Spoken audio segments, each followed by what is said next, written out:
Kanpur shootout के मुख्य आरोपी विकास दुबे का एनकाउंटर होने के बाद आजकल ये चर्चा में है, लेकिन इस बीच मुंबई अंडरवर्ल्ड की कमर तोड़ने में एनकाउंटर स्पेशलिस्ट दया नायक की भी एकदम से चर्चा हो रही है और इसकी वजह भी कानपुर से जुड़ी हुई है। इंस्पेक्टर दया नायक फिलहाल मुंबई एटीएस की जोहू यूनिट में तैनात हैं और इनकी वजह से ही विकास के खास गुर्गे गुड्डन त्रिवेदी और उसके ड्राइवर सोनू त्रिवेदी को धरा गया है। गुड्डन त्रिवेदी साल 2001 में हुई राज्य मंत्री संतोष शुक्ला की हत्या में भी विकास दुबे के साथ शामिल था। मुंबई और महाराष्ट्र पुलिस में दया नायक किसी परिचय के मोहताज नहीं है। एक तेज तर्रार पुलिस अधिकारी और एनकाउंटर स्पेशलिस्ट के रूप में दया नायक को हर कोई जानता है। लिहाजा दोस्तों, हम आपको इस वीडियो में दया से जुड़ी कई सारी बातें बताने वाले हैं जो कभी आपने सुनी नहीं होंगी। 90 के दशक में तोड़ी अंडरवर्ल्ड की कमर। मुंबई अंडरवर्ल्ड की कमर तोड़ने में एनकाउंटर स्पेशलिस्ट दया नायक की काफी अहम भूमिका रही है। 90 के दशक में दया नायक ने दाऊद इब्राहिम, छोटा राजन, अमर नाइक और अरुण गवली के कई गुर्गों को ढेर किया। 90 के दशक में मुंबई में अंडरवर्ल्ड अपने चरम पर था। आए दिन मुंबई में गैंगवार आम बात हो गई थी। इस वजह से मुंबई में आम लोगों का जीना मुश्किल हो गया था। हर दिन किसी न किसी की मौत की खबरें अखबारों की सुर्खियां बन रही थी। उस समय मुंबई पुलिस के अधिकारी दया नायक ने कई नामी गिरामी बदमाशों का पुलिस मुठभेड़ में एनकाउंटर किया था। 90 के दशक में दया नायक की मुंबई अंडरवर्ल्ड में काफी दहशत हुआ करती थी। वेटर जो बन गया इंस्पेक्टर। दया नायक ने आज भले ही लोगों के बीच अपनी एक अलग पहचान बनाई हो और लोग उन्हें एनकाउंटर स्पेशलिस्ट और जांबाज पुलिस अधिकारी के रूप में जानते हो, लेकिन दया नायक का बचपन काफी गरीबी में गुजरा था।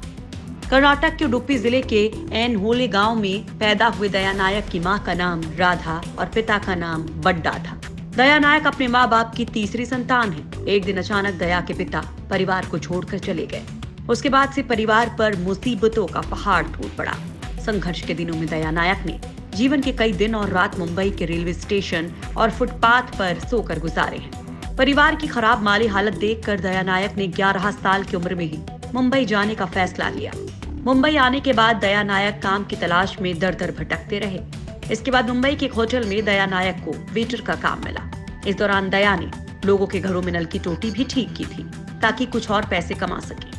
दया नायक ने मुंबई के रेलवे स्टेशन के प्लेटफॉर्म और फुटपाथ पर कई रातें गुजारी हैं। रेलवे स्टेशन के प्लेटफॉर्म पर सोते सोते दया नायक को रेलवे स्टेशन की एक कैंटीन में नौकरी मिल गई।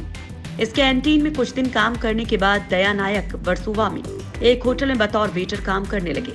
यहाँ काम करते हुए दया नायक हर महीने तकरीबन 600 से 700 रुपए कमा लेते थे। इस कमाई का आधे से ज्यादा हिस्सा वो अपनी माँ को दे दिया करते थे। पैसों की तंगी की वजह से बचपन में ही पढ़ाई छोड़ चुके दया नायक ने एक बार फिर से पढ़ाई का मन बनाया और होटल में नौकरी करते करते उन्होंने पढ़ाई शुरू कर दी। जिस होटल में दया नायक काम करते थे, उस होटल के मालिक ने भी दया नायक की मेहनत और लगन को देखते हुए उन्हें गोरेगांव के एक नाइट स्कूल में भर्ती करवा दिया। अपनी मेहनत के बल पर दया नायक ने एमएससी की परीक्षा पास की। पढ़ाई पूरी करने के बाद दया नायक ने पुलिस सब इंस्पेक्टर की नौकरी के लिए तैयारी शुरू कर दी। इसके लिए बतौर लाइब्रेरियन दादर की एक लाइब्रेरी में नौकरी भी की। साल 1995 में दया नायक की मेहनत रंग लाई और वो मुंबई पुलिस में सब इंस्पेक्टर बन गए। पहली ही पोस्टिंग में हुआ अंडरवर्ल्ड से सामना। पुलिस की नौकरी ज्वाइन करने के बाद दया नायक को पहली पोस्टिंग मुंबई के जोहू पुलिस स्टेशन में बतौर सब इंस्पेक्टर डिटेक्शन विभाग में ज्वाइनिंग दी गई। इस दौरान दया नायक का अंडरवर्ल्ड डॉन छोटा राजन गैंग के सदस्यों से सामना हुआ। इस झड़प में राजन के गुर्गों को मुंह की खानी पड़ी। यहीं से दया नायक की किस्मत पलटी और उनके हौसले को देखते हुए तब के पुलिस उपायुक्त सत्यपाल सिंह ने दया नायक को क्राइम इंटेलिजेंस यूनिट में शामिल करवा लिया। उस वक्त मुंबई के दूसरे बड़े एनकाउंटर स्पेशलिस्ट प्रदीप शर्मा के देख रेख में दया नायक ने सीआईयू ज्वाइन किया। दया नायक ने साल 1996 में प्रदीप शर्मा के साथ मिलकर अंडरवर्ल्ड डॉन बबलू श्रीवास्तव के 2 गुर्गों को गोलियों से छलनी कर दिया था। दया के एनकाउंटर स्पेशलिस्ट बनने की शुरुआत यहीं से हुई। दया नायक ने एलटीटीई के 3 सदस्यों को भी मुठभेड़ में सरेआम भून डाला था। उस वक्त वो तीनों मुंबई के गैंगस्टर अमर नाइक के लिए काम करते थे। दया नायक ने इसके बाद कई सारे अंडरवर्ल्ड गैंग के गुर्गों का खात्मा किया, जिसमें सादिक कालिया, श्रीकांत मामा, रफीक डिब्बेवाला, परवेज सिद्दीकी, विनोद भटकर और सुभाष जैसे दर्जनों गुंडों को मौत की नींद सुलाया। दया नायक ने तकरीबन 80 से ज्यादा अपराधियों का एनकाउंटर किया। दया नायक के जीवन पर बॉलीवुड में कई सारी फिल्में बनाई गई हैं, जिनमें अब तक 56 और दया नायक लाइसेंस टू किल प्रमुख हैं। आय से अधिक संपत्ति अर्जित करने का लगा आरोप। दया नायक ने काम पुलिस इंस्पेक्टर से एनकाउंटर स्पेशलिस्ट बनने तक के सफर में जितनी सुर्खियां और शोहरत हासिल की थी, वो अब उनके लिए मुसीबत बनती जा रही थी। अपने गांव में एक स्कूल के उद्घाटन में कई जानी मानी हस्तियों को बुलाया था, जिसमें खुद अमिताभ बच्चन भी शामिल हुए थे, और यहीं से दया नायक के बुरे दिन भी शुरू हुए। दया नायक पर अपने पद और रसूख का गलत इस्तेमाल करके व्यापारियों से पैसे वसूलने का भी आरोप लगा। दया नायक के खिलाफ आय से अधिक संपत्ति का मामला भी दर्ज हुआ। हालांकि जांच में वो निर्दोष साबित हुए। मामले में जांच कर रही एंटी करप्शन ब्यूरो ने साल 2006 में उन्हें गिरफ्तार कर जेल भेज दिया था।